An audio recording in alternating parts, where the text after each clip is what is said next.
Hello my darlings, this is Ruthie. I've just returned from my morning walk, and before I have my yummy mid-morning cup of tea, I thought I'd tell you a story. Today is actually the 10-year anniversary of when God took my family to America, and he did extraordinary miracles for us there, like things we had not even seen or imagined, and my family thought we got a lot of miracles till we moved there. I'm going to tell you one of them today to mark the 10th year anniversary. Woo, exciting. When we first moved to America, we stayed in a house that was a summer cottage. And of course, America is not like Australia. Well, I should say this part of Australia. It gets severely cold, and you cannot possibly stay in a summer-only cottage which has no insulation. So we had to find somewhere else to live, and it is quite hard to find rental properties when you're foreigners because, of course, you don't have any renting references if you come from owning your own house in your own country. So it's quite hard to find somewhere to rent because people say, well, where are your references? And you say, well, we don't have any because we've never rented before. And as you can see, it's an enormous problem. So we needed a house. Now, my mother met a couple who said, oh, well, you could rent our house, and it's down such and such a street. Now, my mother went down there by herself to look at it. It's important, you know, she went by herself because what she did was totally appropriate, but it would have hurt their feelings if she'd done it in front of them.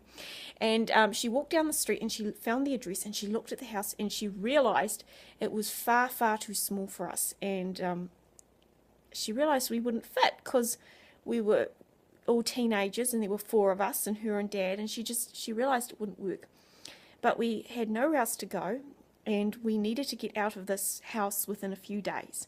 My mother looked at that house, and what came flying out of her mouth out loud in the street was, she looked at heaven and she said, God, you are the King of heaven, and I think you can do better than that.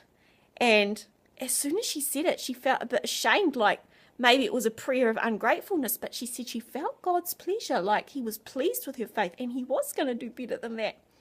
Well, about 2 days later, my dad's professor, who was moving from Connecticut to Colorado, and we followed him 6 months later, but we were going to stay 6 months in Connecticut, was packing up his house.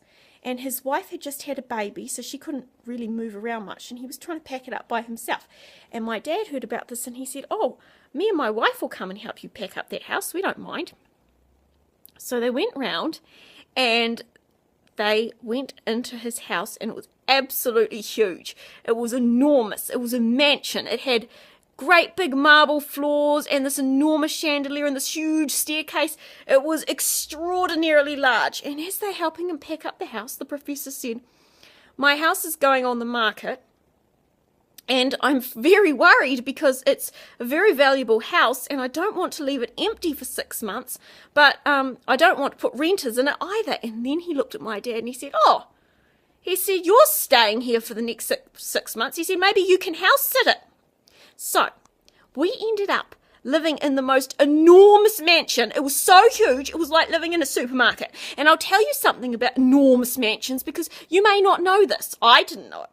If they have very large marble floors, you can put on socks and slide through them like you're an ice skater. It's quite fun. And I'm telling you that because I want you to understand that God can provide very, very well. He can provide beyond your wildest imaginations. And not only did we not have to pay any rent, we were living in an enormous, huge, huge, huge house.